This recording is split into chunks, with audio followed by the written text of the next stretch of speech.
Jean-Philippe, qui sommes bénévoles à l'ADI, Marie, que vous ne verrez pas, qui est également bénévole, qui s'occupe de la technique, ainsi que Ludovic, qui est le directeur de l'agence de Montpellier. Donc, en ce qui me concerne très rapidement, Jean-Philippe, je suis bénévole à l'ADI depuis 3 ans, pardon. J'ai travaillé dans la finance et j'ai enseigné également. Et aujourd'hui, à l'ADI, je m'occupe d'accompagnement, de conseils pour les porteurs de projets que vous êtes. Donc, je vais passer rapidement la parole à Raymond, qui va se présenter également, et ensuite, on va commencer immédiatement cette présentation. Merci Jean-Philippe. Écoutez, bienvenue à toutes et à tous. Donc Raymond Lonis, donc je suis retraité depuis 1 année maintenant, donc bénévole à l'ADI depuis la même durée, 1 an. Moi, j'ai fait l'essentiel de ma carrière professionnelle dans le secteur bancaire et les dernières années, je les ai utilisées à accompagner des porteurs de projets en création d'entreprise. Voilà, donc écoutez, je suis très heureux aujourd'hui de pouvoir co-animer avec Jean-Philippe cette webinaire sur le statut de la micro-entreprise. Ceci étant dit, nous allons commencer. Donc, première slide qui doit défiler normalement, si elle veut bien.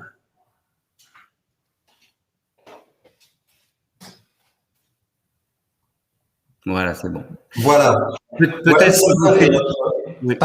Philippe, juste un complément d'information, puisque je vois qu'on est apparemment très nombreux à participer, enfin vous êtes très nombreux à participer au webinaire. On essaiera dans la mesure du possible de répondre à des questions que vous pourriez nous poser. Ceci étant, il y aura certainement peut-être beaucoup de questions personnelles. Donc, on sera peut-être pas en possibilité de pouvoir répondre à toutes ces questions. On n'aura pas le temps nécessaire pour le faire. Donc, on vous encouragera vraisemblablement à la fin de pouvoir contacter des personnes de l'ADI pour qu'on puisse répondre à vos questions personnelles. Voilà. Donc, vous posez par chat des questions générales et on essaie d'y répondre au fil de l'eau. Deuxième précision importante, tout ce que vous allez voir au niveau des diapositives vous sera envoyé, donc la présentation et la vidéo de cette matinée. Donc, inutile de prendre des notes ou d'écrire quoi que ce soit. L'écoute suffit largement puisque vous recevrez tout ça. Tous les participants inscrits recevront cette présentation. À la fin de notre présentation, vous aurez un petit questionnaire qu'il faudra remplir pour nous aider à avancer. Vos remarques, suggestions, qu'est-ce qui vous a plu, qu'est-ce que vous auriez souhaité en plus, etc. Donc, prenez le temps, s'il vous plaît, de répondre à la fin de notre présentation à ce petit questionnaire qu'on vous présentera ensuite. Donc maintenant, présentation de la micro-entreprise, le statut de la micro-entreprise. Donc, on a 7 chapitres à aborder. Tout d'abord, la bienvenue, on en a parlé. On va parler de certains préjugés, c'est-à-dire des idées reçues. Quand on parle de porteur de projet, de créer une petite entreprise, il y a un certain nombre de clichés, de schémas dans la tête des uns et des autres qu'il faut un petit peu éclaircir, voire même abolir, parce qu'on se fait des idées qui n'en sont pas. Chapitre 3, on vous présentera la micro-entreprise comme étant à part entière une véritable entreprise. C'est pas parce qu'il n'y a pas de salariés, qu'il n'y a pas de capital que ce n'est pas une entreprise, bien au contraire. On vous présentera ensuite brièvement ses obligations, et puis au chapitre 5, les interlocuteurs administratifs, que ce soit les impôts, l'URSSAF, etc. La protection sociale, c'est un point qui doit vous intéresser aussi beaucoup sur comment un auto-entrepreneur, puisqu'on parle d'auto-entrepreneur et aujourd'hui de micro-entrepreneur, comment un auto-entrepreneur est protégé, quels sont ses droits, et enfin, les offres de l'ADI et les partenaires qui travaillent avec l'ADI. Les offres de l'ADI, on parle de bons plans, et les partenaires, aujourd'hui, nous travaillons en partenariat dans toute l'Occitanie avec Pôle emploi, et j'espère que ce qu'on va vous présenter pourra vous aider, 1, à vous informer, et 2, à vous décider, si vous avez ce projet en tête, d'aller plus loin et venir nous voir. Donc, on va sortir des préjugés. Voilà. Tout d'abord, un petit mot de présentation sur l'ADI. ADI, ça veut dire Association pour le droit à l'initiative économique. C'est donc une association à but non lucratif qui est spécialisée dans la microfinance, qui travaillent en France métropolitaine et dans les dom-toms depuis 30 ans. Donc, quand on parle, par exemple, des dom-toms, nous sommes en Guyane, Martinique, Saint-Martin, Guadeloupe, La Réunion, l'île de Mayotte, Wallis et Futuna, nous sommes en Nouvelle-Calédonie et même en Polynésie française, à Tahiti. Donc, l'ADI a un certain nombre d'agences en France et dans les territoires ultramarins. Il y a 600 personnes qui travaillent à l'ADI, qui sont salariées, et 1300 bénévoles, donc Raymond, Marie et moi sommes bénévoles. Et c'est un réseau spécialisé pour les porteurs de projets et qui n'ont pas facilement ou pas du tout accès au crédit bancaire, pour leur permettre à ces porteurs de projets de rentrer dans, si je puis dire, dans le monde de l'économie et de l'entreprise en créant leur propre société, leur propre affaire. Donc le plaidoyer, les valeurs que défend l'ADI, c'est que on peut créer une petite entreprise, une micro-entreprise, sans argent, sans capital, sans diplôme, pour devenir entrepreneur. Et puis, même si on n'a pas de relation de carnet d'adresse, comme on dit, c'est possible. Il suffit simplement que le porteur de projet qui est dans cette situation ait accès au crédit et qu'il ait accès à un accompagnement professionnel qui soit personnalisé et que le tout se fasse dans la confiance et la solidarité. Donc, ça veut dire qu'à l'ADI, nous sommes là, bénévoles et salariés, pour vous aider à donner naissance à votre, entre guillemets, bébé, c'est-à-dire votre projet. On vous conseille avant, pendant et après, et on vous finance. Et on va voir tout ça plus spécifiquement. Alors, les missions de l'ADI. L'ADI propose des financements qui peuvent atteindre 10 000 € pour des projets professionnels qui sont assortis d'un prêt d'honneur. Un prêt d'honneur, il s'agit de fonds mis à disposition par la région, par le département, etc. Donc, quelquefois, on peut mixer, quand les fonds sont disponibles auprès de la région, etc., on peut mixer des prêts de l'ADI professionnels avec des prêts d'honneur. Un accompagnement est fait gratuitement pour tout ce qui est conseil, accompagnement, etc. Et on finance une activité. Donc, quelqu'un qui vient nous voir à l'ADI, on l'aide à préparer son dossier, on le conseille, on instruit son dossier, on l'accompagne pendant la création de sa micro-entreprise et on l'accompagne ensuite après la création. Ce qui veut dire que lorsque vous êtes porteur de projet, on ne vous laisse pas tomber dans la nature une fois que le financement a été donné.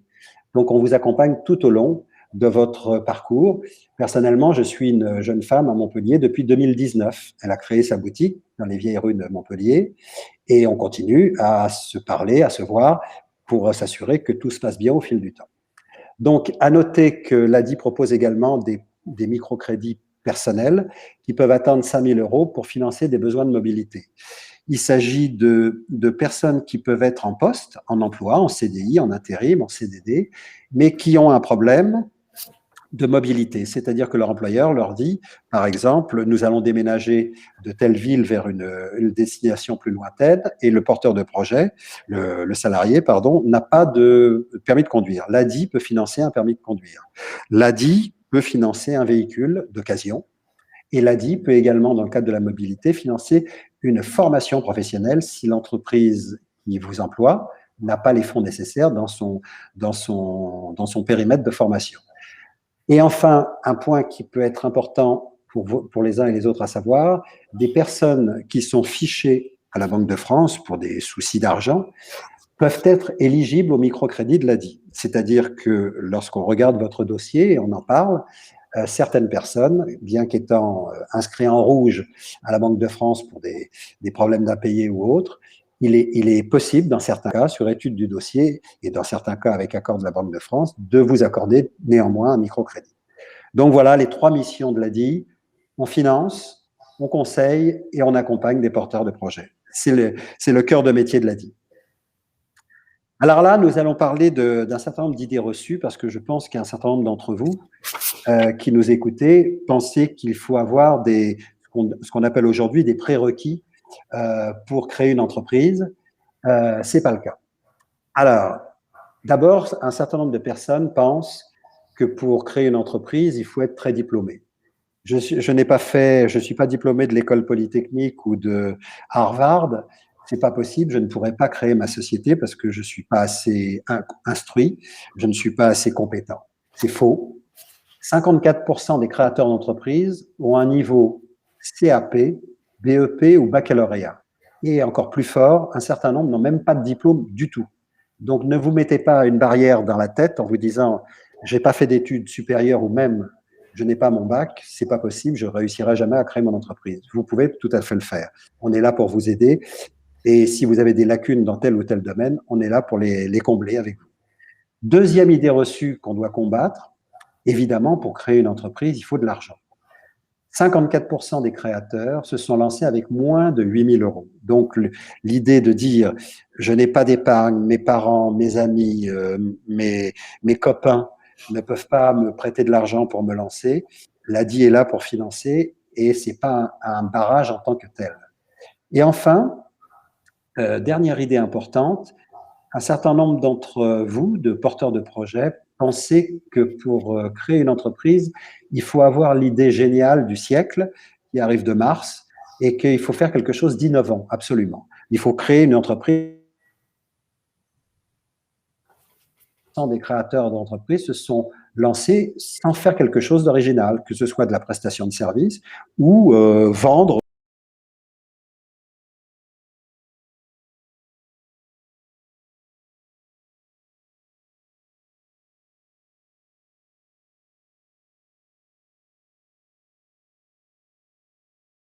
Vous m'entendez? Ah, voilà Jean-Philippe. Donc, Jean-Philippe, ça avait coupé. Ah d'accord, ok, c'est bon? Vas-y, c'est bon. Ok. Donc voilà les prérequis qui sont un petit peu battus en brèche.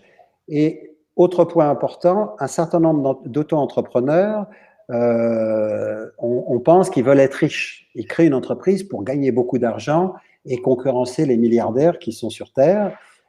Là aussi, idée reçue, 22% seulement, 22%, c'est-à-dire une grande minorité de porteurs de projets de création d'entreprise espèrent un revenu plus important qu'en étant salarié. Donc, ce n'est pas la motivation première de devenir millionnaire ou milliardaire quand on crée son entreprise.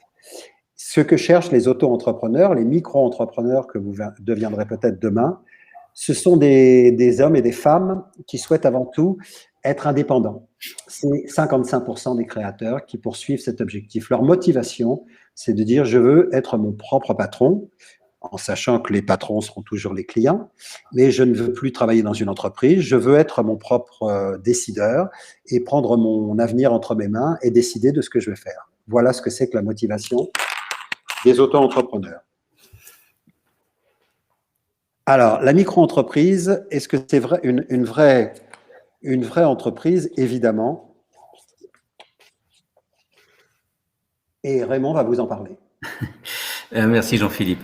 Alors la micro-entreprise, effectivement, c'est une vraie entreprise. On va peut-être commencer par refaire un peu d'histoire. Qu'est-ce que c'est que la micro-entreprise et comment en fait est apparue la micro-entreprise? Alors à l'origine, ça s'appelait auto-entrepreneur. Hein, vous avez certainement entendu ce terme. C'est encore un terme qui est utilisé aujourd'hui. Et c'est parti en fait d'une volonté de l'État français de pouvoir permettre au maximum de personnes possibles de pouvoir créer leur activité indépendante. Donc l'auto-entrepreneur ou la micro-entreprise, ça correspond en fait à un régime français de travailleurs indépendants. Donc ça a été créé en 2008. Ça a vraiment été fait à l'époque pour simplifier la gestion administrative en remplaçant toutes les cotisations sociales, tous les impôts et taxes par un versement proportionnel au chiffre d'affaires. Donc c'est vraiment une idée qui est très simple. Hein, c'est on va essayer d'alléger autant que se peut les formalités administratives. Et puis les utilisateurs de micro-entreprises, les possesseurs de micro-entreprises vont payer en fait des cotisations et des impôts au prorata du chiffre d'affaires qu'ils vont réaliser. Voilà. Donc sachez que c'est vraiment un succès la micro-entreprise en France, puisque aujourd'hui il y en a un peu plus de 2 millions sur le territoire national. C'est par exemple également, sachez que l'année dernière, sur l'ensemble des créations d'entreprises, 2/3 ont été des micro-entreprises. Donc on voit vraiment aujourd'hui que c'est quelque chose qui est vraiment un succès. Alors la micro-entreprise, donc c'est un régime fiscal et social qui est particulier et qui rentre dans le cadre de ce qu'on appelle les entreprises unipersonnelles. Alors là aussi, peut-être pour éclaircir à un certain d'entre vous, qu'est-ce que c'est qu'une entreprise unipersonnelle? En fait, quand aujourd'hui un porteur de projet veut créer son activité professionnelle indépendante, il a le choix entre 2 régimes. Soit le premier régime, c'est de dire je vais constituer ce qu'on appelle une société.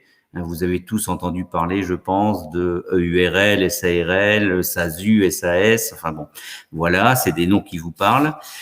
La société, c'est quoi? C'est avant tout la création d'une nouvelle entité, ce qu'on appelle une personne morale. C'est une entreprise qui va avoir ses statuts, donc son mode de fonctionnement, qui va avoir un capital social, qui va pouvoir contenir un ou plusieurs associés, donc qui vont détenir tout ou partie de la société. Et c'est une entreprise qui va avoir sa propre existence, totalement indépendante, et qui va être bien séparée de la personne physique. Ça, c'est le premier régime. Le deuxième régime, c'est ce qu'on appelle l'entreprise unipersonnelle ou l'entreprise individuelle. Donc là, c'est directement rattaché à la personne physique, c'est-à-dire que cette personne va être seule aux commandes de son entreprise, c'est son entreprise. Et là, il n'y a pas besoin de définir de statut, il n'y a pas besoin d'élaborer un capital social. Et il appartient là à la personne de bien faire la part entre ce qui est du personnel et ce qui est du professionnel. Voilà, ceci étant dit, donc la micro-entreprise, c'est vraiment une entreprise au pur sens du terme.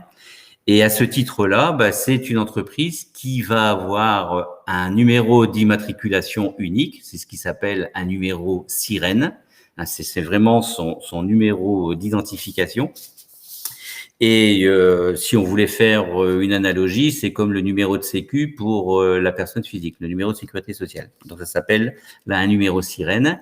Et puis elle va également avoir un certificat d'immatriculation. Donc de la même analogie, on pourrait dire la carte d'identité ou le passeport. Et ça, ça s'appelle un CABIS. C'est le nom en fait du certificat d'immatriculation.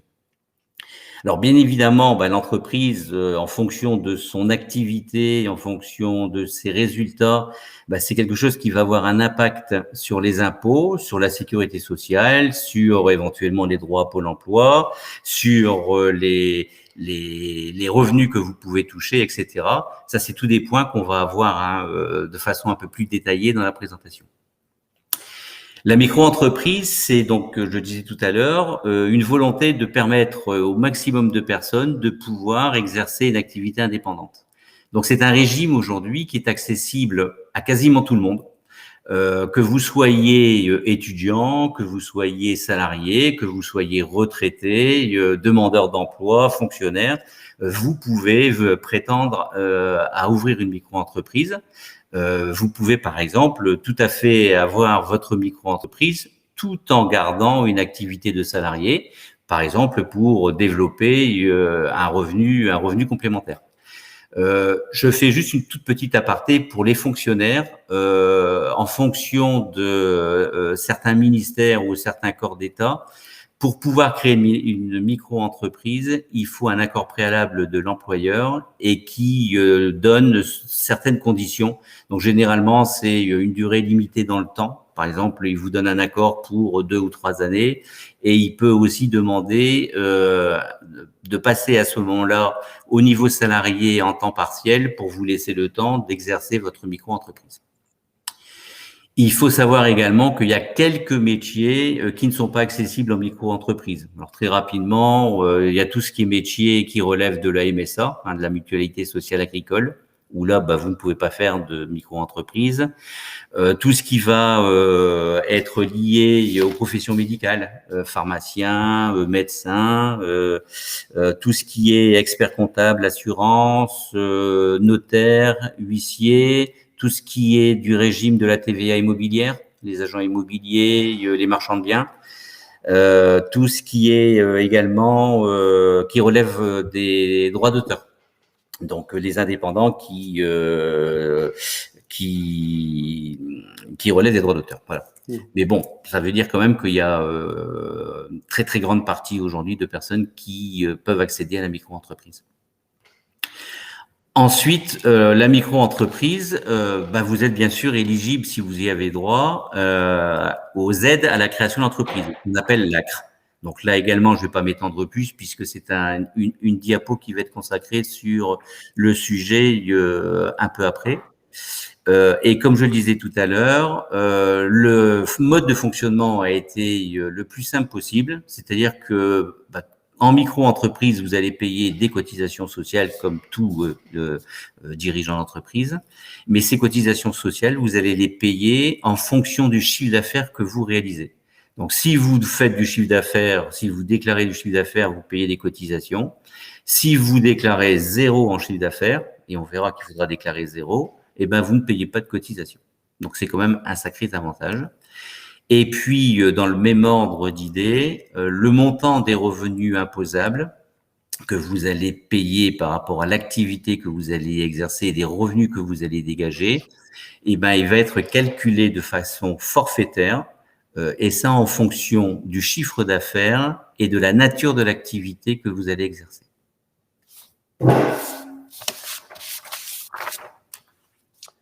On va donc passer maintenant en bref aux obligations de la micro-entreprise pour vous expliquer un petit peu comment ça fonctionne. Alors, comme vient de vous le dire Raymond, une micro-entreprise, c'est d'abord une entreprise individuelle. Donc, pour faire simple, c'est vous et personne d'autre. Voilà. Ensuite, c'est une activité avec un chiffre d'affaires plafonné. C'est-à-dire quand vous faites du négoce, c'est-à-dire de l'achat-revente, j'achète des vêtements et je les revends, vous êtes plafonné à un chiffre d'affaires annuel de 176 200 €. Ça veut dire que lorsqu'on dépasse ce plafond, on peut être amené à changer de statut et de passer de micro-entreprise à entreprise tout court. Par exemple, lorsque l'on fait de la prestation de services, je suis artisan, je suis prestataire, donc je rends des services au public, par exemple, mon chiffre d'affaires annuel est plafonné à 72 600 €. Un point très très important, le chiffre d'affaires, c'est l'élément clé de la micro-entreprise. Comme vous l'a expliqué Raymond il y a 2 minutes, tout est basé là-dessus. 0 chiffre d'affaires, 0 charge, 0 impôt. Ça, c'est la grande différence et c'est l'atout énorme de la micro-entreprise par rapport à une société traditionnelle, société anonyme et compagnie. Donc, si vous ne faites rien, vous devez déclarer, comme pour les impôts. Si je ne suis pas imposable, je déclare mes impôts quand même. Je fais une déclaration de revenus, mais vous ne payez rien. Les charges sociales, la sécurité sociale, les impôts, etc., sont payés par le micro-entrepreneur chaque mois ou chaque trimestre au choix, en fonction de votre chiffre d'affaires. Et le taux que vous allez payer de charges sociales, si vous faites des ventes de marchandises, c'est-à-dire de l'achat-revente du négoce, vous allez payer 12,8%. Je fais 100 € de chiffre d'affaires sur le mois, je paye 12,80 € à l'URSSAF, pour faire simple, au titre des charges sociales. Si je fais 0, je paye 0. Si je suis prestataire de services et activité libérale, ce que l'on appelle activité libérale en micro-entreprise, ce sont des gens qui créent par exemple une micro-entreprise de conseil. Je vais conseiller des entreprises en matière commerciale, en matière marketing, en matière informatique. Donc, ces gens qui sont prestataires de services et activités libérales payent 22% de leur chiffre d'affaires au titre des charges sociales. J'ai réalisé au mois d'avril 100 € de chiffre d'affaires, je paye 22 € à l'URSSAF. Le paiement de l'impôt. Alors là, on parle de l'impôt sur le revenu et non pas de l'impôt sur les sociétés, puisque ce n'est pas une société. Donc, le paiement de l'impôt pour un micro-entrepreneur se fait par sa déclaration de revenus. Il y a un abattement forfaitaire sur le chiffre d'affaires qui est de 71% pour les ventes de marchandises, 50% pour les prestataires de services et 34% pour les professions libérales. Ça veut dire quoi? Ça veut dire que lorsque je suis, par exemple, vendeur de vêtements, on va faire un abattement au prestataire de service, on va faire un abattement de la moitié de mon chiffre d'affaires. Donc, on va prendre tout le chiffre d'affaires que j'ai fait de l'année, mettons 1 000 euros, et on va dire, vous allez payer de l'impôt sur le revenu, éventuellement, sur la base de 500 euros. On divise par 2 votre chiffre d'affaires, parce qu'il y a un abattement qui est opéré dessus pour tenir compte d'un certain nombre de frais que vous ne pouvez pas déduire. Alors ça, c'est la première solution. Deuxième solution, l'auto-entrepreneur, le micro-entrepreneur peut choisir le prélèvement forfaitaire sur son chiffre d'affaires. C'est-à-dire que tous les mois ou tous les trimestres, en plus de ses charges sociales, il décide de payer son impôt sur le revenu au fil de l'eau. C'est-à-dire qu'il n'aura rien à payer en fin d'année s'il doit payer quelque chose. S'il est vendeur de marchandises, il paiera 1% de son chiffre d'affaires au titre de l'impôt sur le revenu, en plus des charges sociales, bien évidemment. S'il est prestataire de service, il paiera 1,70% en plus de ses 22% par exemple.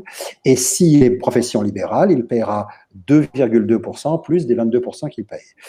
Alors c'est une option qu'on exerce ou que l'on n'exerce pas. Ça veut dire quoi?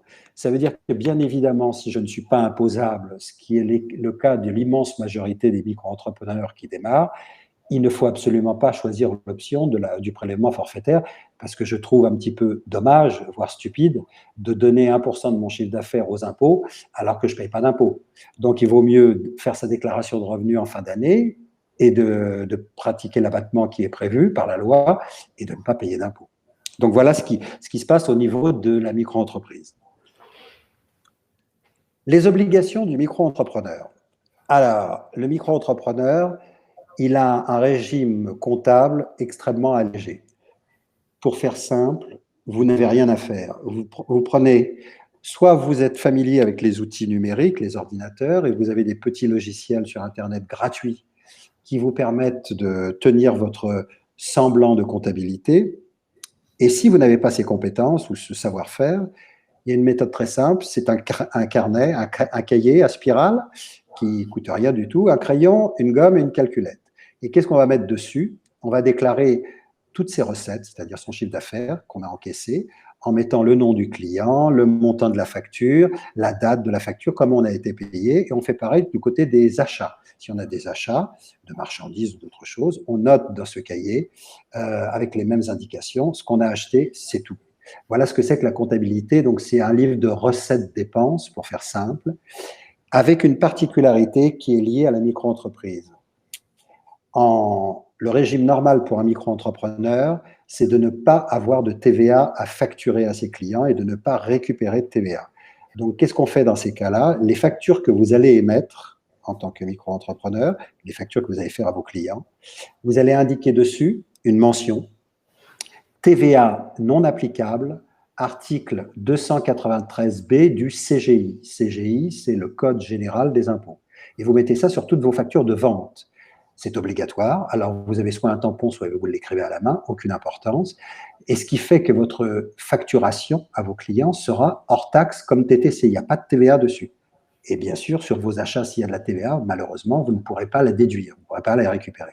Donc, je précise aux uns et aux autres que le régime général prévoit que vous n'êtes pas assujetti à la TVA. Vous ne devez pas vous occuper de TVA. Mais vous pouvez expressément en faire la demande. Et dans ces cas-là, vous allez facturer de la TVA avec vos clients que vous rétrocéderez au Trésor public, moins la TVA que vous aurez payée sur vos achats. Mais là, on complexifie un petit peu l'affaire. Normalement, on démarre hors taxe. On déclare en ligne ses cotisations sociales. Et comme c'est indiqué, même si vous ne faites pas de chiffre d'affaires, comme pour les impôts, vous déclarez tous les mois ou tous les trimestres, selon votre choix, votre chiffre d'affaires, même s'il est à zéro. Et on fait ça sur quoi? On fait ça sur un site qui s'appelle autoentrepreneur.ursaf.fr. Lorsque vous êtes inscrit comme auto-entrepreneur, micro-entrepreneur, on vous a demandé un certain nombre d'informations et on vous a demandé également de compléter une case avec votre relevé d'identité bancaire, donc votre banque avec votre compte bancaire, etc. Pourquoi? Pour simplement que vous n'ayez pas de chèque ou de virement à faire, c'est prélevé automatiquement sur votre compte. Donc là aussi, c'est extrêmement simple. Vous n'avez que votre chiffre d'affaires à déclarer. L'URSSAF, les impôts se débrouillent avec le reste. Si vous avez fait du chiffre d'affaires, c'est eux qui viendront prendre sur votre compte bancaire et feront un prélèvement. Donc vous n'avez rien à faire au niveau paiement, si ce n'est que de vous assurer qu'il y a des sous sur votre compte bancaire, bien évidemment. En matière de compte bancaire, Vous n'avez pas un compte bancaire professionnel à ouvrir. Il n'y a aucune loi qui vous la pose, sauf si vous dépassez de 10 000 euros pendant 2 années consécutives le chiffre d'affaires. Donc, j'ai eu le cas d'un client qui m'a dit, oui, mon banquier m'a demandé d'ouvrir un compte bancaire professionnel parce que c'est obligatoire quand on est auto-entrepreneur ou micro-entrepreneur. C'est faux. Je lui ai demandé de retourner voir son banquier et d'annuler tout de suite ce compte parce qu'il était payant, bien évidemment. Donc, les 10 ou 20 euros qui ont été dépensés pour rien, parce qu'avoir un compte professionnel pour un auto-entrepreneur au début de son activité, ça ne lui apporte strictement aucun chiffre d'affaires. Donc, vous devez avoir 2 comptes bancaires personnels, un pour votre vie de tous les jours et un autre que vous allez ouvrir qui va servir uniquement à mettre vos recettes et vos dépenses de votre activité. Mais les deux, ce seront des comptes personnels et pas des comptes professionnels et qui sont gratuits tous les deux. On a le droit d'avoir 2 comptes personnels non payants. Et enfin, un dernier point en ce qui concerne les obligations du micro-entrepreneur. Si vous vendez à des particuliers, vous avez la possibilité d'afficher le recours à la médiation pour communiquer au consommateur le fait qu'il peut se retourner vers un médiateur dont vous relevez s'il y a un problème. Donc, vous mettez ça sur votre site internet, sur vos conditions générales de vente, sur vos bons de commande ou tout autre support adapté. Donc, ça concerne uniquement les gens qui travaillent avec le grand public pour que, en cas de problème, votre client puisse se retourner vers un médiateur pour essayer d'aplanir une difficulté si elle survient. Alors, un point important, statut de la micro-entreprise, les avantages et les inconvénients. Je pense qu'avec Raymond, on a insisté lourdement, mais on recommence. Le statut de micro-entreprise, c'est, à notre avis, une grande chance pour quelqu'un qui se lance dans le monde de l'entrepreneuriat. Pourquoi? Comme c'est indiqué sur le transparent, prise de risque limitée. Si vous ne faites pas de chiffre d'affaires, vous n'avez rien à payer. Alors, cette règle est valable un certain temps. Si au bout d'un an, je crois, vous n'avez toujours pas fait de chiffre d'affaires ou 2, on est capable de vous radier en tant qu'auto-entrepreneur parce que, évidemment, vous n'avez pas d'activité. Mais il peut arriver à tout le monde de lancer une entreprise et pendant 1 mois ou 2, d'avoir peu ou 0 de chiffre d'affaires ou d'avoir un trou au mois d'août, par exemple. Ce n'est pas un problème, vous ne payez rien, votre entreprise continue. Donc, les avantages de la micro-entreprise, c'est qu'on crée sa micro-entreprise en 2 clics sur Internet. On la crée en ligne et il n'y a pas d'apport de capital à faire. Et on déclare et on paye ses cotisations sur Internet également. Pas de chiffre d'affaires, rien à déclarer. On déclare son chiffre d'affaires à 0, on ne paye rien. La comptabilité, deuxième avantage important, vous n'avez pas à vous soucier des contraintes administratives, puisque, comme je viens de vous l'expliquer, vous avez uniquement un registre des recettes et des achats à tenir par ordre chronologique, ça veut dire par date. Donc, au fil de l'eau, le 1er, le 2, le 3 du mois, on inscrit ses factures de vente et ses factures d'achat. Il n'y a pas de TVA. En principe, vous êtes en franchise de base de TVA. Ça veut dire que vous ne facturez pas de TVA et vous ne la récupérez pas. Si votre chiffre d'affaires est inférieur à 91 000 euros dans le cas du négoce, achat-revente, et à 33 500 euros si votre activité de service atteint ou dépasse ce seuil. Dans ce cas-là, vous allez passer dès le mois suivant à la facturation de TVA, vous n'avez pas le choix, vous basculez dans le statut de TVA. Donc, quelqu'un qui se lance dans une entreprise et qui démarre de zéro, 91 000 euros et 33 000 euros, 33,5 000 euros, ça laisse du temps un petit peu pour réfléchir et voir si on va avoir de la TVA ou pas. On ne fait pas immédiatement 91 000 euros. Donc, le problème de la TVA ne doit pas vous préoccuper dans un premier temps. Ensuite, le calcul des cotisations. Donc, c'est une application très simple liée au chiffre d'affaires. Le taux, il varie, on vous l'a indiqué, à 22%, 12,5%, suivant les activités que vous faites et votre secteur d'activité. L'important dans cette affaire, c'est que vous connaissez par avance le montant que vous allez payer de charges sociales. Je fais les comptes à la fin du mois, je sais que mon chiffre d'affaires est de temps, j'ai fait 100 euros de chiffre d'affaires. Si je suis dans la catégorie 22%, je sais qu'il faut que je mette sur mon compte bancaire à minima 22 euros qui vont être prélevés par l'URSSAF. Point. Prise de risque limitée, on l'a dit. Les inconvénients pour un auto-entrepreneur, puisqu'il n'y a pas que des avantages, malheureusement, il y a quelques inconvénients. D'abord, comme c'est une entreprise personnelle, votre responsabilité est infinie. C'est-à-dire que vous êtes responsable des dettes. Si vous faites des dettes avec votre micro-entreprise, on viendra vous chercher à titre personnel pour régler ces dettes. Alors que dans le cas d'une société, la société est tenue à son passif, mais pas les dirigeants eux-mêmes, sauf s'ils ont fait des fautes de gestion. Vous êtes obligé d'atteindre un certain plafond de chiffre d'affaires pour valider des trimestres de retraite. Ça, c'est un inconvénient, on verra dans le chapitre social tout à l'heure. Vous devez faire un minima de chiffre d'affaires pour cotiser, enfin valider vos trimestres de retraite pour le futur. Et c'est un régime qui n'est pas adapté à toutes les activités, notamment des métiers qui comportent beaucoup de charges fixes. Et puis, c'est un régime qui n'a pas toujours très bonne image. Pourquoi? Parce qu'un certain nombre d'artisans, par exemple, se plaignent auprès des auto-entrepreneurs, des micro-entrepreneurs de concurrence déloyale, en disant, eux, les micro-entrepreneurs, ils ne facturent pas de TVA. Nous, on est obligé de le faire. Donc, ils ont une facture qui est 20% moins chère que la nôtre. Puisqu'effectivement, quand vous facturez 100 € à votre client et que vous ne mettez pas la TVA, l'artisan qui est assujetti à la TVA, lui est facturé 100 € plus 20 € de TVA. Donc, il va avoir une facture de 120 et vous allez avoir une facture de 100. Donc, le client qui paye, il préfère payer 100 à 120. Donc, quelquefois, il y a un petit peu de, on va dire, de quiproquo avec certains professionnels. Et puis, la mauvaise image peut venir du fait que c'est un statut facile, très accessible. Et donc, certains disent, oui, mais ce n'est pas forcément des grands professionnels qui se mettent comme auto-entrepreneurs. Et il n'y a qu'une seule parade en ce qui vous concerne. Vous comportez comme un professionnel et le problème de l'image disparaît immédiatement. Un auto-entrepreneur, un micro-entrepreneur sérieux, il n'a aucun problème pour avoir de la clientèle et être reconnu comme tel auprès de ses clients et de ses confrères. Donc, l'image, c'est vous qui la faites et c'est vous qui la défaites. On ne peut pas récupérer de TVA sur les achats et sur les investissements. Si j'achète une machine et que je suis micro-entrepreneur, si je ne facture pas de TVA à mes clients, je ne peux pas récupérer la TVA que mon fournisseur m'a facturée sur la machine que j'ai achetée, ou alors suivant certaines conditions. Donc voilà, rapidement, mais de façon synthétique et je pense assez claire, les avantages et les inconvénients de la micro-entreprise. Il va sans dire que les avantages l'emportent largement sur les inconvénients.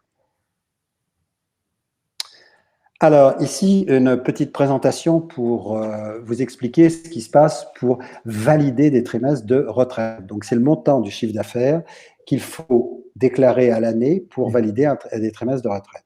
Si je suis en activité commerciale, donc par exemple, j'achète et je revends des biens, quels qu'ils soient. Pour valider un trimestre à la sécurité sociale de retraite, il faut que j'ai fait 4 137 € de chiffre d'affaires.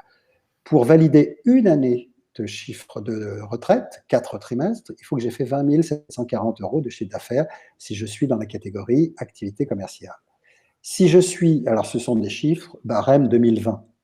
Si je suis prestataire de services ou artisan, il me faut 2 400 € pour valider un trimestre, 4 200 pour 2 trimestres, 6 000 € pour 3 trimestres et 12 030 € pour 4 trimestres pour valider une année complète de trimestre de retraite. Ainsi de suite. CIPAV, ça concerne les professions libérales qui sont à imposer dans la catégorie des bénéfices non commerciaux. Donc, eux, en ce qui les concerne, ils ont 2 280 € à faire de chiffre d'affaires par trimestre pour valider et 9 120 € à l'année pour valider une année complète de 4 trimestres de retraite. Donc, voilà les chiffres d'affaires minima qu'il faut opérer pour pouvoir constituer sa retraite au fil de l'eau. Et maintenant, Raymond va vous parler des interlocuteurs administratifs, c'est-à-dire tous les gens ou les services avec lesquels vous aurez affaire. Ok. Alors, la gestion effectivement administrative des interlocuteurs. Donc, on l'a vu que une des volontés de la micro-entreprise, c'est vraiment d'alléger au maximum la gestion administrative, de la simplifier. Bon, pour autant, il aura de toute façon un certain nombre de partenaires, d'interlocuteurs avec lesquels il faudra converser dans la gestion de sa micro-entreprise. Donc, on vous a mis là les principaux interlocuteurs que vous aurez en face de vous. Préalable, on vous conseille très largement, c'est de créer des espaces personnels avec chacun de ces partenaires au niveau de leur site internet. Ils ont tous un site internet avec tous la possibilité de pouvoir créer un espace personnel et ça facilitera d'autant la gestion administrative et la relation que vous aurez avec ces organismes. Alors, les organismes, qui sont-ils? C'est, bon, tout d'abord l'URSSAF. Tout le monde, je pense, connaît l'URSSAF. L'URSSAF étant en fait l'organisme qui va s'occuper de prélever en fait le règlement de vos cotisations sociales. On va voir aussi que le portail de l'URSSAF va être utilisé pour bien d'autres choses. Et on a fait une petite focale sur la diapositive suivante concernant l'URSSAF. Ensuite, vous aurez le portail concernant la sécurité sociale des indépendants, puisque là, dès lors où vous serez en micro-entreprise, vous allez dépendre d'un organisme qui s'appelle la sécurité sociale des indépendants pour la partie micro-entreprise. Ce qu'on appelait avant, ce que vous avez dû connaître, enfin du moins entendre, on appelait avant ça le RSI. Donc maintenant, c'était regroupé avec la sécurité sociale. Et donc, il y a un site que vous pouvez utiliser, enfin que vous devez utiliser sur la sécurité sociale des indépendants, qui s'appelle le sécu-indépendant.fr. Ensuite, vous aurez effectivement des relations avec le service des impôts. Donc, tout le monde connaît le portail impôts.gouv.fr que vous utilisez déjà à titre personnel. Et vous continuerez à utiliser ce service d'impôt, ce même site, mais pour la partie professionnelle, vous aurez simplement donc un nouvel onglet sur la partie professionnelle concernant votre micro-entreprise. Ensuite, vous pourrez également avoir des liens en fonction de votre situation avec la caisse d'allocation familiale, puisque là, le fait d'avoir une micro-entreprise peut avoir un impact sur les allocations familiales que vous pouvez toucher, être bénéficiaire de la prime d'activité, et avoir également un impact au niveau du RSA ou des APL si vous en touchez. Donc là, vous connaissez aussi le site, c'est www.caf.fr. Et puis Pôle emploi. Pôle emploi, on va voir que en fonction de votre situation, si vous êtes demandeur d'emploi et que vous êtes bénéficiaire d'allocation chômage, vous pouvez continuer à percevoir ces allocations de retour à l'emploi, bien que vous ayez créé votre micro-entreprise. C'est ce qu'on appelle bénéficier de l'ARE. Et là, vous avez des déclarations à faire à Pôle emploi et vous allez utiliser pour ça le site pôle emploi.fr. Passer à la diapositive suivante. Donc, comme je disais, faire une focale sur le portail de l'URSSAF. Donc, le portail de l'URSSAF, on vous l'a indiqué, c'est auto-entrepreneur.ursaf.fr. C'est vraiment un portail qu'on vous conseille d'utiliser, que vous allez pouvoir utiliser pour plusieurs fonctions. La première, ça sera lorsque vous allez vouloir créer votre micro-entreprise. Par ce portail, vous pouvez créer votre micro-entreprise et c'est quelque chose qui est gratuit. J'attire votre attention sur un certain nombre de sociétés commerciales qui proposent leurs services, de vous assister sur la création de votre micro-entreprise, de prendre en charge tout ou partie des formalités administratives. Malheureusement, c'est payant. Donc, avec auto-entrepreneur.ursaf, c'est quelque chose qui est très facile, qui est très ludique et qui est totalement gratuit. Et en fonction de votre secteur d'activité, vous serez réorienté soit sur la Chambre des métiers, soit sur la Chambre de commerce pour finaliser votre création. Ce portail, vous allez l'utiliser également pour déclarer mensuellement ou à minima une fois par trimestre votre chiffre d'affaires. Là aussi, c'est très, très simple. Vous avez simplement un montant à indiquer pour le mois donné et par type d'activité du montant du chiffre d'affaires que vous réalisez. Et automatiquement, le système va vous calculer le montant des charges que vous allez devoir payer. Vous avez également la possibilité de pouvoir mettre en place et opter pour un prélèvement. Et une fois que vous avez fait votre déclaration, automatiquement, le montant des cotisations va être prélevé sur votre compte. Également pour le montant de l'imposition, si vous avez opté pour un prélèvement libératoire. Et tout ça, vous pouvez le faire avec ce site-là, c'est très simple. Et puis, vous pouvez également, bien sûr, échanger avec eux, obtenir des documents si vous en avez besoin. Donc, c'est vraiment un site que l'on vous conseille d'utiliser au quotidien. Sachez également donc qu'il existe une application mobile de ce site-là si vous voulez l'utiliser avec votre téléphone. Et puis l'autre site, c'est Impôt.gouv. Donc on parlait tout à l'heure. Sur la partie professionnelle, ça vous permettra notamment de pouvoir garder le lien avec l'administration fiscale, de pouvoir leur poser des questions, récupérer les documents, et puis également consulter et payer votre CFE, donc la contribution foncière aux entreprises, ce qu'on appelait par le passé la taxe professionnelle.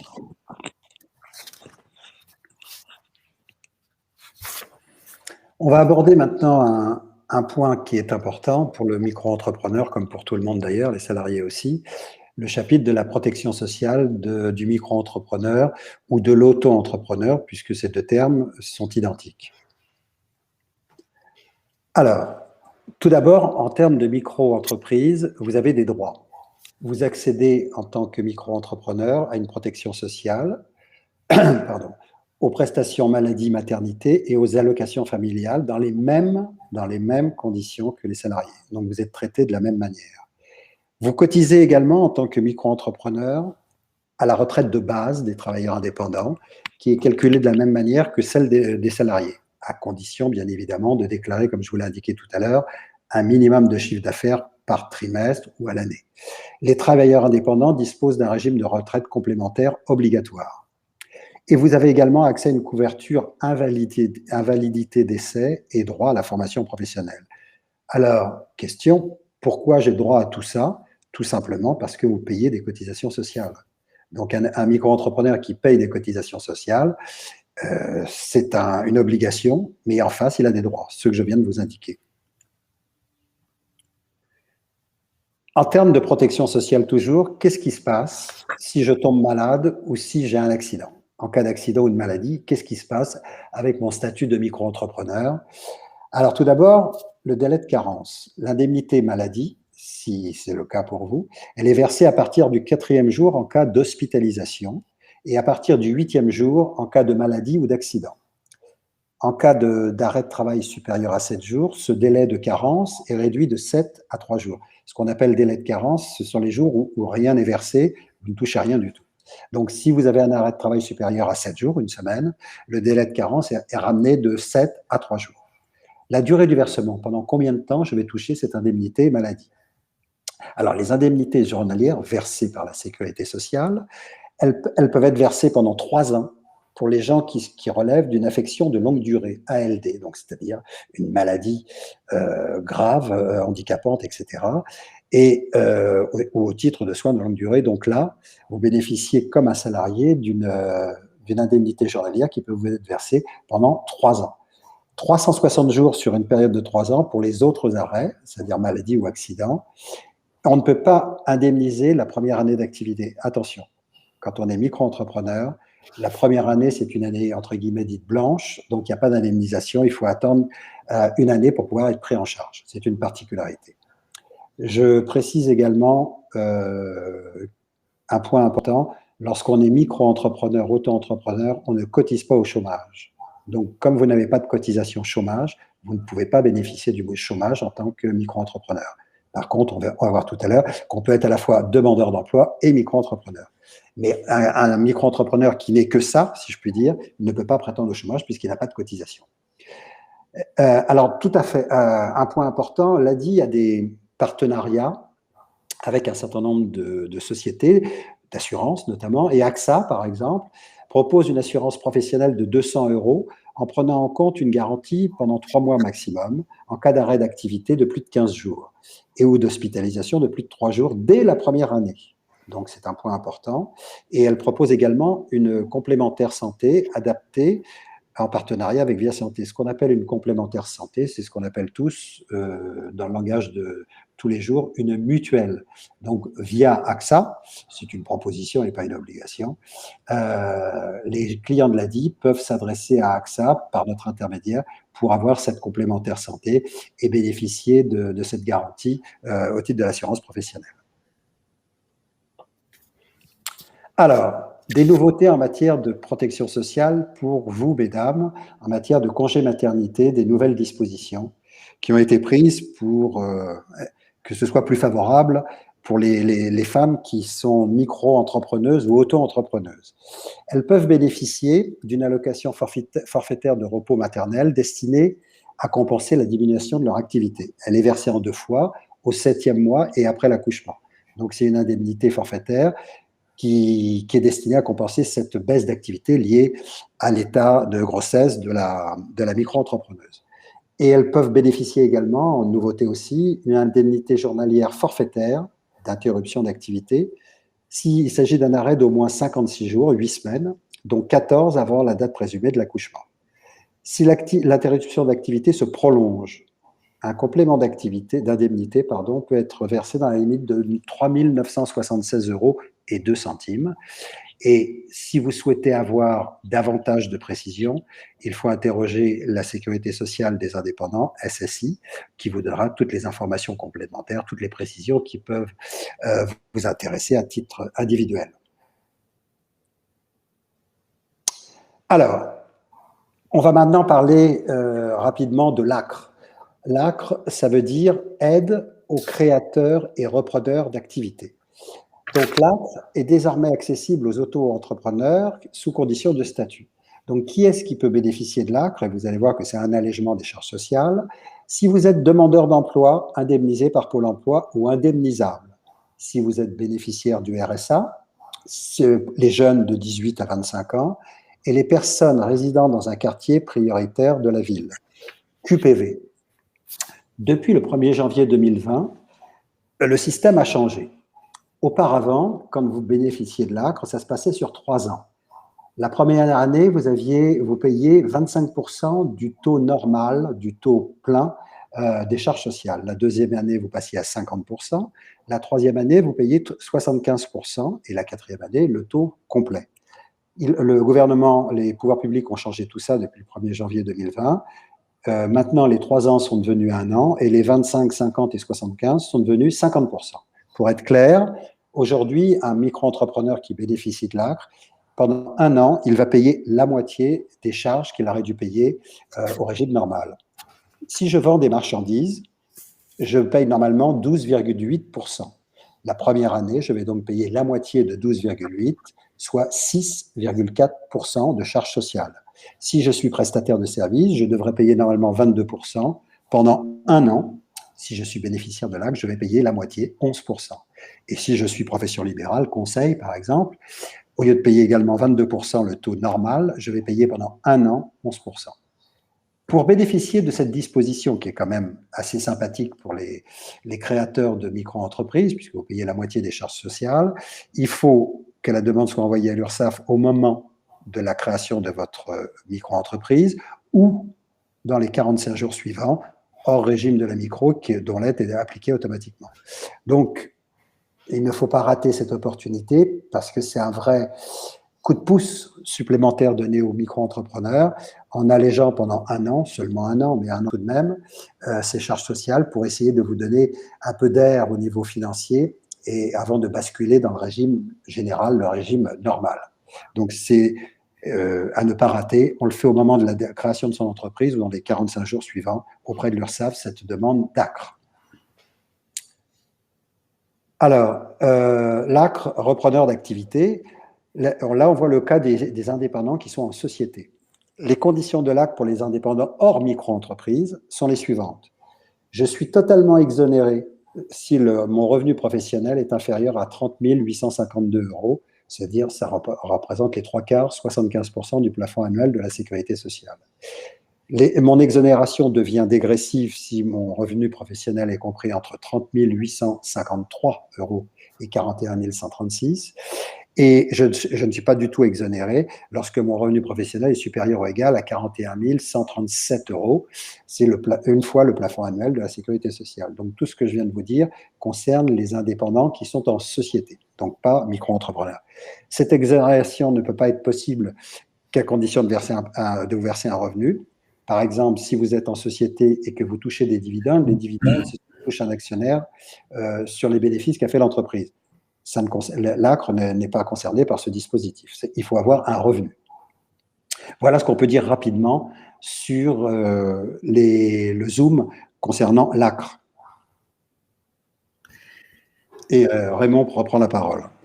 Voilà, maintenant qu'on vous a présenté les grandes lignes de la micro-entreprise, je pense qu'il est important de vous montrer maintenant les offres de l'ADI, comment l'ADI peut intervenir à vos côtés, quels services et solutions elle peut vous proposer, et également aussi avec ses partenaires.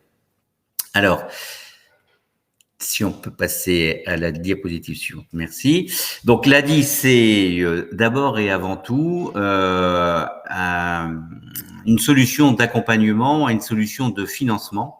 Donc l'ADI est là pour vous prêter de l'argent dans le cadre de votre projet de création d'entreprise ou de financer une activité qui est déjà existante. Et à ce titre-là, c'est une possibilité de vous proposer un microcrédit.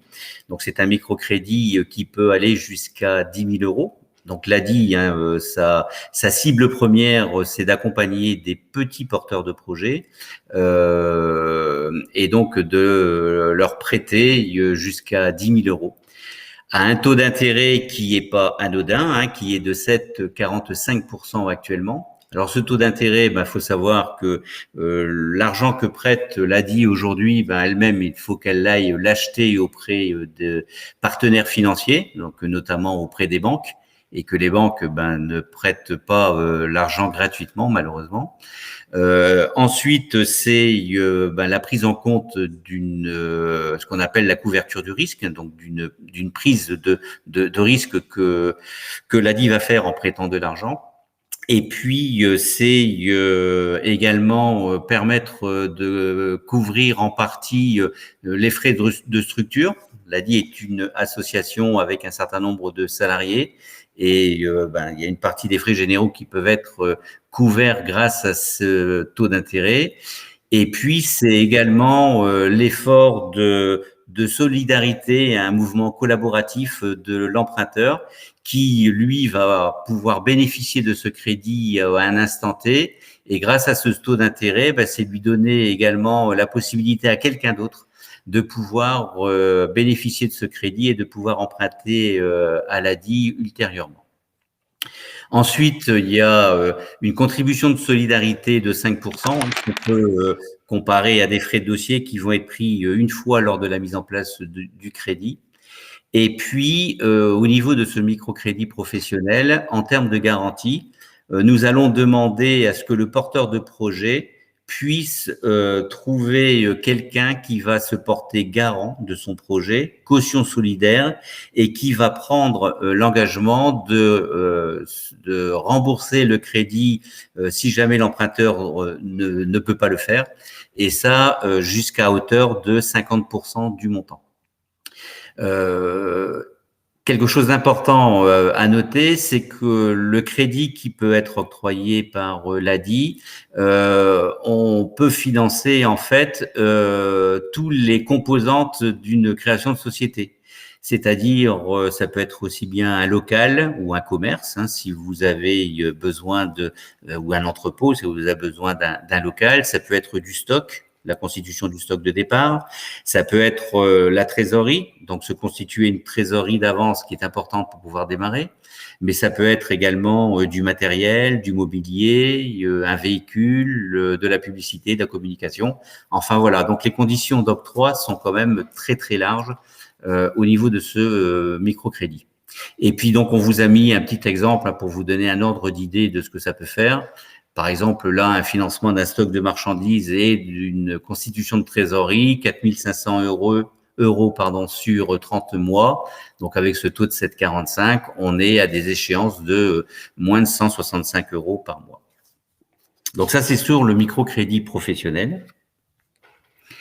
Et ce qu'on essaie de faire en fonction des possibilités, c'est qu'on essaie d'inclure ou de compléter à ce microcrédit professionnel ce qu'on appelle un prêt d'honneur. Alors les prêts d'honneur, en fait, c'est en fonction des enveloppes que nous pouvons constituer suite aux discussions que nous avons avec la région, avec le département ou avec d'autres partenaires. et ça nous permet en fait d'avoir des enveloppes à des conditions financières beaucoup plus intéressantes et de faire bénéficier nos clients ADI de ce qu'on appelle des prêts d'honneur. Donc, c'est des prêts qui peuvent aller jusqu'à 3 000 €. Là, c'est des prêts sans intérêt, sans garantie, sans caution, avec toujours la contribution de solidarité de 5%. Et on peut également associer au niveau de ces prêts d'honneur un différé de remboursement qui peut aller jusque 24 mois, avec pour objectif d'alléger les mensualités de remboursement quand ce prêt d'honneur est conjoint avec le micro classique. Et alors je ne sais pas si c'est très lisible, moi sur mon écran c'est pas très lisible. On vous a mis là aussi un exemple de ce que peut faire comme échéance 3 000 € sur 30 mois sans garantie, et on est à 100 € par mois. Donc, ADI, avant tout, un organisme qui fait et qui propose des financements aux porteurs de projets, mais j'ai envie de dire pas que. C'est aussi un certain nombre d'outils qui ont été élaborés et négociés avec des partenaires et qui correspondent le mieux possible à la clientèle de l'ADI. Je ne sais pas si je l'ai dit tout à l'heure, mais l'essentiel de la clientèle de l'ADI aujourd'hui, c'est des micro-entreprises. On est sur des petits projets. Donc, c'est tout d'abord des formules d'assurance qui sont complètes, adaptées à l'entreprise, à vos besoins, que ce soit vos besoins de santé ou besoins véhicules ou d'assurance locale. Quand vous êtes professionnel en termes d'assurance, par exemple, vous avez une obligation, c'est d'avoir ce qu'on appelle une responsabilité civile. Il faut que vous ayez une assurance qui vient couvrir en fait votre exploitation et votre activité professionnelle. Mais c'est également, donc, comme je le disais, de l'assurance automobile, de l'assurance locale ou matériel professionnel et de la couverture sociale.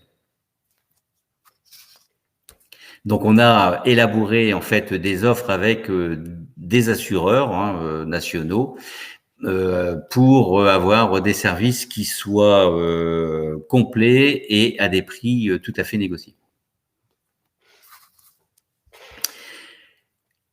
Autre service proposé par l'ADI, c'est ce qu'on appelle l'accompagnement. Quand on s'est présenté tout à l'heure, Jean-Philippe et moi, on vous a dit qu'on faisait tous deux de l'accompagnement en tant que bénévoles. L'accompagnement, c'est quelque chose qui est complètement gratuit et qui vient en complément de votre prêt, de votre financement. Là aussi, Jean-Philippe le disait tout à l'heure, l'ADI ne va pas s'arrêter à vous faire un crédit et après vous laisser vous débrouiller. Pas du tout. On est là aujourd'hui pour vous accompagner, vous aider dans toute votre nouvelle activité, votre activité indépendante, et que ce soit dans des domaines aussi bien commercial, financier ou administratif. Commercial, ça peut être j'ai de la difficulté à aller chercher de nouveaux clients, comment puis-je faire? On va voir avec vous comment on peut vous aider. Financier, c'est j'ai de la difficulté à mettre en place un plan de trésorerie, à anticiper mes factures fournisseurs, comment je peux faire? Administratif, j'ai de la difficulté à savoir sortir des factures, à savoir comment les classer, à suivre le règlement de mes clients. Comment vous pouvez m'aider? Voilà, donner quelques exemples très concrets. Cet accompagnement, c'est un accompagnement qui peut être individuel, c'est-à-dire que c'est un bénévole ou un salarié qui va en fait vous accompagner au fil du temps sur toutes les problématiques que vous pouvez rencontrer dans la vie de votre entreprise. Ça peut être également des formations. On a aujourd'hui, l'ADI propose un certain nombre de formations pour vous aider en la matière. Je vous donner deux exemples. Nous démarrons par exemple la semaine prochaine sur Montpellier une formation qui s'appelle JDE, Je deviens entrepreneur, qui est une formation structurée et structurante qui va durer sur 2 semaines, qui va durer 35 heures et qui va aborder avec les participants toutes les problématiques concernant une création d'entreprise. aussi bien dans les domaines commercial, gestion, financier, administratif. C'est vraiment une formation qui est faite pour lui permettre d'avancer très concrètement dans sa création d'entreprise. Un autre type de formation qu'on appelle atelier des solutions est une formation là beaucoup plus ciblée sur une problématique, par exemple une problématique commerciale. Je me rends compte que j'ai de la difficulté à trouver de nouveaux clients. Qu'est-ce que je peux faire? Quel plan d'action je peux construire pour essayer d'élargir la cible de clientèle ou de trouver de nouveaux clients. Voilà, c'est des formations que propose l'ADI. C'est également des ateliers à la carte. Donc, des ateliers à la carte, c'est des ateliers, par exemple, collectifs qu'on va pouvoir vous proposer sur une thématique donnée. Comment je peux améliorer le référencement de mon site Internet? Comment je peux me développer sur les réseaux sociaux? Comment je peux aujourd'hui passer à plus de numérique? Voilà, des exemples d'ateliers qu'on peut vous proposer. Et puis, c'est également un certain nombre de bons plans. Donc, des bons plans, en fait, c'est des solutions que nous avons travaillées pour vous avec un certain nombre de partenaires et on est aujourd'hui en matière de vous proposer ces bons plans, ces outils, ces offres négociées avec ces partenaires. Donc, un accompagnement individualisé, mais ça peut être aussi, pour ceux qui le souhaitent, un accompagnement en ligne.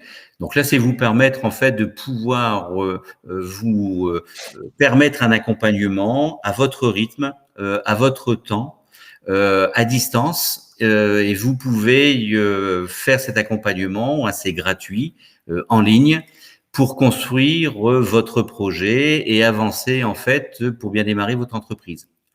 Vous avez par exemple, donc pour ça, vous avez un site qui s'appelle www.adi.org, mon projet d'entreprise.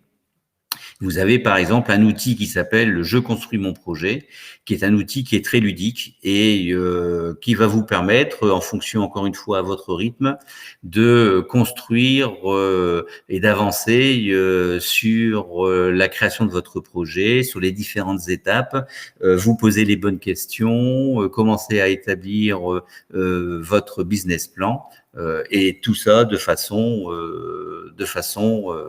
très ludique. Enfin, l'ADI vous propose également, toutes les semaines, un certain nombre de webconférences, là aussi sur des thèmes donnés. Il suffit d'aller donc sur le site de l'ADI et taper les webconférences et vous verrez chaque semaine les thématiques des conférences qui vous sont proposées.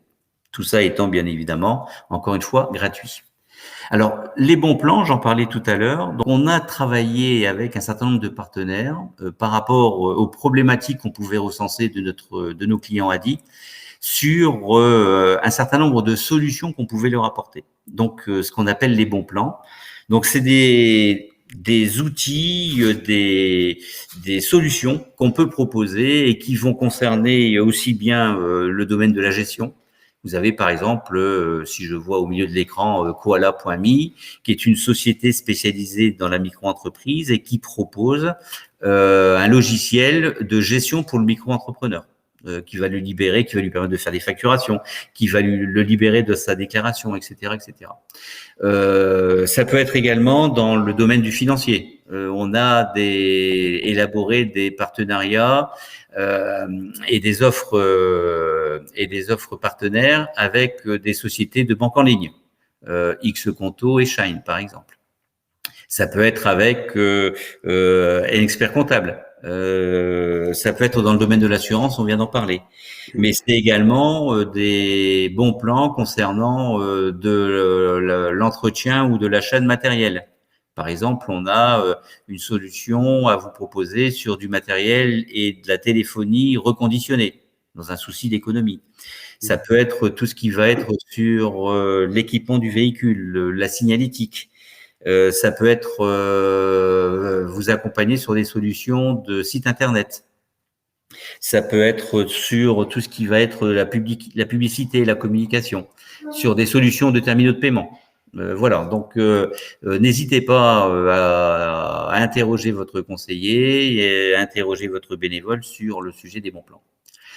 Et puis, comment ça se passe au niveau de l'ADI? En fait, c'est relativement simple et relativement rapide. Ce qu'on encourage, c'est de prendre contact avec nous, de venir nous rencontrer pour parler avec nous de votre projet, de faire ce qu'on appelle un entretien découverte, de voir à quel niveau de votre projet vous êtes, d'établir ensemble vos besoins. S'il y a besoin de financement, c'est ce qu'on va passer à la phase de ce qu'on appelle d'instruction. C'est une phase qui est assez rapide, pour lequel on va vous demander un certain nombre de documents. On va définir ensemble le montant du financement qui pourrait être demandé. Ce dossier de demande va être vu la semaine suivante, en semaine 2, par un comité qui va agréer le financement. Et la semaine 3, le financement est tout simplement débloqué, mis sur votre compte. Et ce qui vous permet de pouvoir très rapidement aller à l'essentiel, créer, démarrer votre activité. Et encore une fois, nous ne nous arrêtons pas là, on continue notre relation avec vous pour vous suivre dans votre développement et croissance de l'entreprise. Donc voilà, on va arriver bientôt au terme de notre présentation. On a un peu dépassé l'heure. Donc cette présentation, nous l'avons fait aujourd'hui dans la semaine que nous faisons en web-série et en partenariat avec Pôle emploi. Donc aujourd'hui, c'était sur la statut de la micro-entreprise. Il y a eu d'autres webinaires qui ont été proposés depuis lundi et il y en a un dernier demain concernant ma présence sur les réseaux sociaux. Voilà. On va passer à la diapo suivante. Donc la semaine prochaine, on en a parlé aussi rapidement. Sachez que la semaine prochaine, là sur un plan national, l'ADI fait des journées portes ouvertes. Donc c'est soit au niveau des agences de l'ADI, soit dans certaines agences Pôle emploi. Donc l'idée c'est venez nous voir, venez nous rencontrer. Pour cela, c'est très simple. Vous avez simplement à aller sur le site de l'ADI, nos ateliers, et surtout vous inscrire. On insiste bien sur ça. Alors pourquoi vous inscrire? C'est simplement pour permettre de vous recevoir dans les meilleures conditions et de respecter bien évidemment les jauges sanitaires. Et ça permettra, le cas échéant, de vous rappeler pour vous proposer de venir plus tôt le matin ou plus tôt l'après-midi. Voilà. C'est très simple, hein, quand vous allez sur le site, vous tapez votre code postal et automatiquement, vous avez à proximité de chez vous les portes ouvertes qui sont organisées. Et si, donc ça c'est la semaine prochaine, du 7 au 11, et si sur cette date-là, vous n'avez pas de disponibilité, vous pouvez très simplement également appeler notre numéro cristal, hein, le 09 69 328 110, et puis là, définir, prendre rendez-vous avec un conseiller ADI dans l'agence ou la permanence de votre choix. Eh bien, je crois qu'il reste à nous, avec Raymond, Marie et Ludovic, à vous remercier pour votre participation, votre écoute. Merci également à Pôle emploi d'avoir monté cette opération avec nous. On vous demande un petit travail maintenant. Ce serait bien pour tout le monde de remplir le questionnaire que vous allez voir, qui va nous permettre de nous... C'est affiché. Voilà, c'est affiché. Donc, merci pour votre participation. Vous étiez, je pense, très nombreux à écouter cette présentation d'1h15. Sachez que la porte de l'ADI est toujours ouverte et on vous reçoit avec grand plaisir. On vous aide et on répond à vos questions. Merci encore.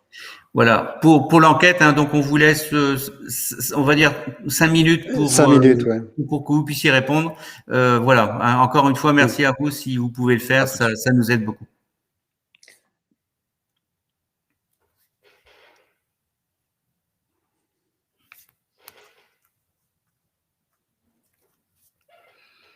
Couper les micros.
Tu peux le dire? Oui. Ah oui, mais tu m'as coupé. Non, je viens de remettre le micro. Ah, vas-y, tu peux parler. Ah oui. L'enquête continue. Si vous avez encore des réponses à nous fournir, faites-le, parce qu'ensuite, on va clôturer ce vote. Donc, ne vous gênez pas pour répondre aux questions. On vous laisse encore quelques minutes pour terminer ce questionnaire. Merci encore à vous tous et toutes pour votre participation. Merci Raymond. Ben, merci à vous.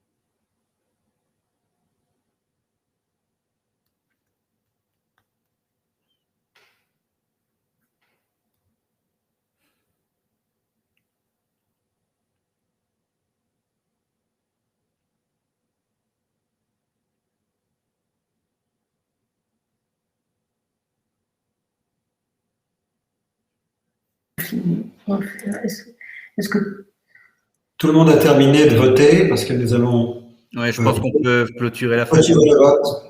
Alors, bonne journée à tous et à bientôt dans les différentes agences de l'ADI en Occitanie. Merci. Bonne journée à tous. Merci encore. Bon, alors attends, non, je ferme là.